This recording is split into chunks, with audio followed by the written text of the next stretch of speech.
Donc la sylphie, c'est une plante qui commence à faire parler d'elle dans le paysage agricole français. J'ai trouvé cette plante intéressante à plusieurs égards et donc je tenais à la présenter aux novices aujourd'hui. Diapositive suivante. Nous verrons donc quelle est cette plante, comment elle pousse et ce qu'on peut en faire. Ensuite, la sylphie, son nom entier est Sylphie perfoliée, est une plante pérenne. Elle peut rester en terre au moins 15 ans. Elle est de la famille des astéracées comme le tournesol, constituée en rosette, originaire d'Amérique du Nord, aujourd'hui développée en Allemagne pour la méthanisation. Les Français en ont déjà semé 750 hectares. La sylphie compte 23 variétés, dont beaucoup servent en ornement. Amédée Perrin de la société HADN Sylphie France a sélectionné pour l'agriculture la variété Abica perfo qui a un caractère moins envahissant, voire peu envahissant que d'autres variétés. La plante redémarre à partir d'une souche bulbeuse en sortie d'hiver pour atteindre jusqu'à 3,50 m en fin d'été et produire 5 à 50 tiges par pied. Elle peut produire de 10 à 20 tonnes de matière sèche par hectare. Son feuillage meurt en hiver et à partir du 1er mai, la plante est en montaison avec 4 cm de croissance par jour.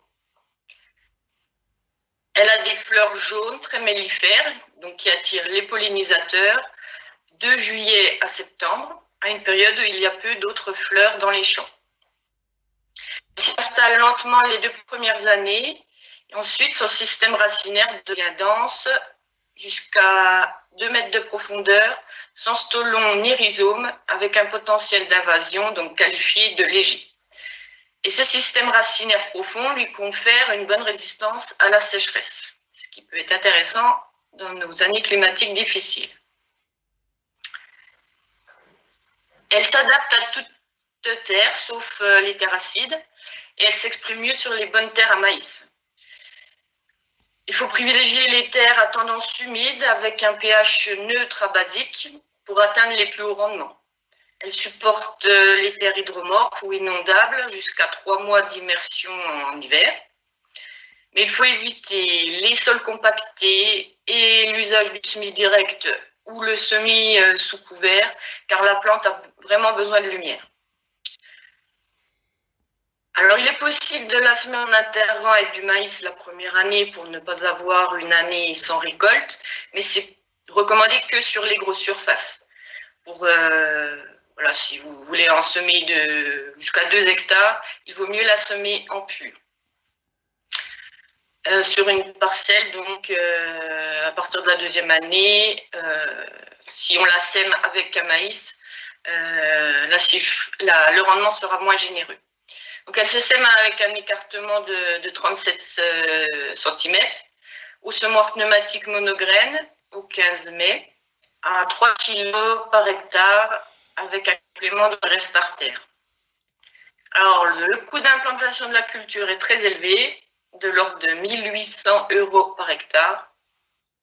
Alors, ce prix serait justifié par un tri manuel des graines et une levée de dormance contrôlée en frigo. Parce qu'elle a un taux de germination assez faible dans son environnement. Si elle se ressème par elle-même, le taux de germination est très faible. Un gros avantage pour certaines parcelles proches des bois, c'est que les sangliers ne s'aventurent pas dans cette culture du fait de sa densité et des piquants sur le pourtour des feuilles. Les besoins en eau sont similaires à un maïs, ce n'est pas une plante miracle, mais elle a besoin d'eau au même moment que le maïs. Ce sera plutôt en fin de printemps et en fin d'été.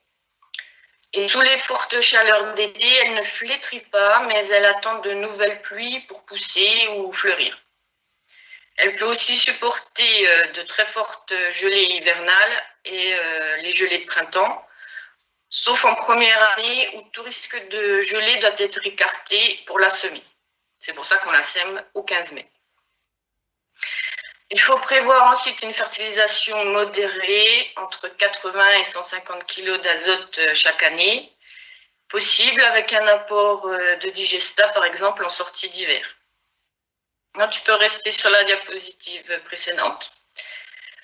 Un désherbage à base de pendiméthaline est possible la première année, avec éventuellement un rattrapage en antigraminées les 2 premières années. Alors la liste des herbicides est limitée car la sylphie est quand même sensible. Sinon, elle se prête sans doute très bien au binage du fait de son semis en rang. Et sa destruction est facile d'après le commercial. Mais ça, ce sera à voir quand il y aura des parcelles à détruire. Diapositive suivante. Donc, quels sont les débouchés de la sylphie? D'abord, son impressionnante floraison de fin d'été permettrait à un apiculteur de récolter jusqu'à 150 kg de miel par hectare, ce qui serait très appréciable, surtout en cette période. En vue d'une alimentation animale, cette fois, on peut la faucher avec une faucheuse conditionneuse classique avant sa floraison en juin, lorsque la plante fera 1,70 m à environ 10% de matière sèche.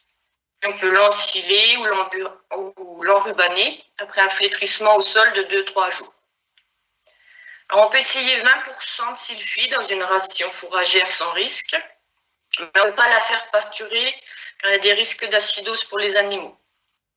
Alors ce n'est pas la plante miracle, mais une première coupe mi-juin donnerait une sécurité de fourrage avant les gros coups de sécheresse qui contraignent parfois à acheter du fourrage.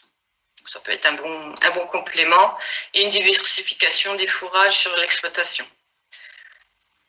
Ensuite, jusque-là, elle intéressait surtout les méthaniseurs en remplacement du maïs, qui l'ensilent en septembre.